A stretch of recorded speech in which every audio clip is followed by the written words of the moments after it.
जय श्री कृष्ण। राधे राधे भक्तों, कैसे हैं आप सभी। आज हम आपको वट सावित्री व्रत और सोमवती अमावस्या के बारे में विशेष जानकारी देने वाले हैं।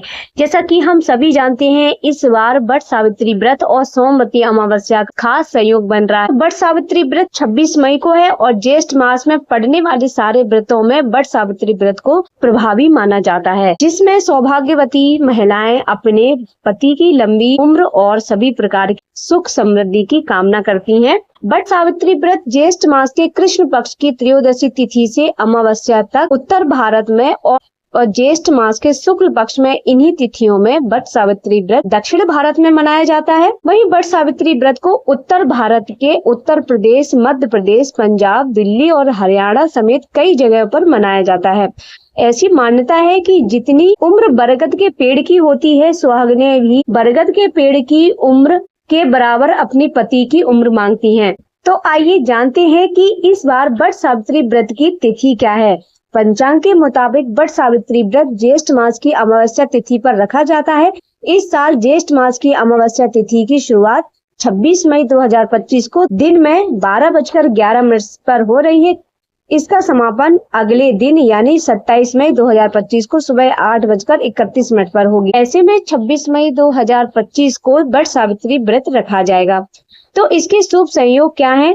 जैसे कि 26 मई को वट सावित्री व्रत के दिन भरणी नक्षत्र बन रहा है, जो सुबह 8:23 तक रहेगा। इसके अलावा इस तिथि पर शोभन अतिगंड योग का संयोग रहेगा।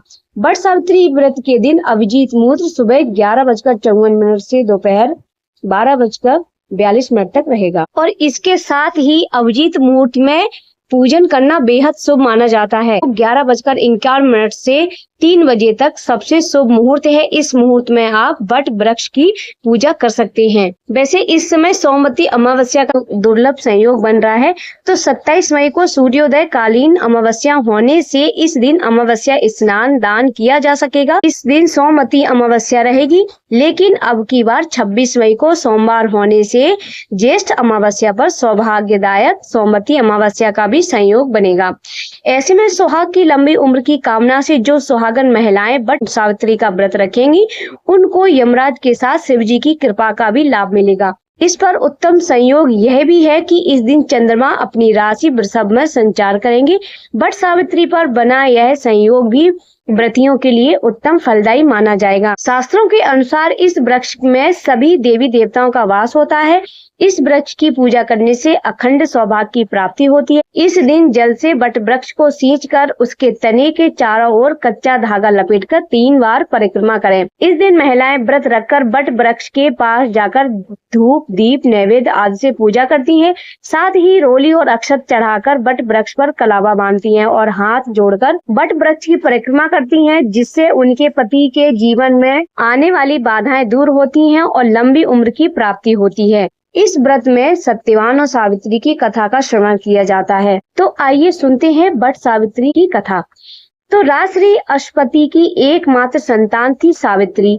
सावित्री ने वनवासी राजा धूमसेन के पुत्र सत्यवान को पति रूप में चुना, लेकिन जब नारद जी ने उन्हें बताया कि सत्यवान अल्पायु है, तो भी सावित्री अपने निर्णय से डिगी नहीं। वह समस्त राज वैभव त्याग कर सत्यवान के साथ उसके परिवार की सेवा करते हुए वन में रहने लगी। जिस दिन सत्यवान के महाप्रयाण का दिन था, उस दिन वह लकड़ियां काटने जंगल गए। वहां मूर्छित होकर गिर पड़े।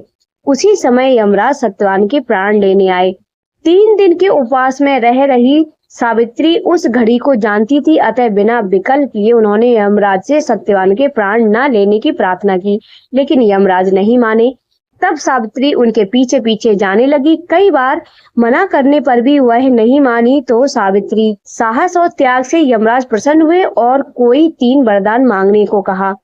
सावित्री ने सत्यवान के दृष्टिहीन माता पिता के नेत्रों की ज्योति मांगी, उनका छीना हुआ राज्य मांगा और अपने लिए 100 पुत्रों का वरदान मांगा। और इसे सुनते ही तथास्तु कहने के बाद यमराज समझ गए कि सावित्री के पति को साथ ले जाना असंभव है। इसीलिए उन्होंने सावित्री को अखंड सौभाग्य का आशीर्वाद दिया और सत्यवान को छोड़कर वहां से अंतर ध्यान हो गए। तो भक्तों, ये थी सत्यवान और सावित्री की व्रत कथा। आपको ये व्रत कथा, ये जानकारी पसंद आए तो आप मेरे वीडियो को लाइक करना। तो ऐसी ही अन्य कथा और वीडियो के साथ में हम मिलते हैं अगले वीडियो में। तब तक के लिए आप अपना ध्यान रखें। आप सभी को जय श्री कृष्ण, राधे राधे, श्री हरिदास। आप सभी का दिन शुभ हो।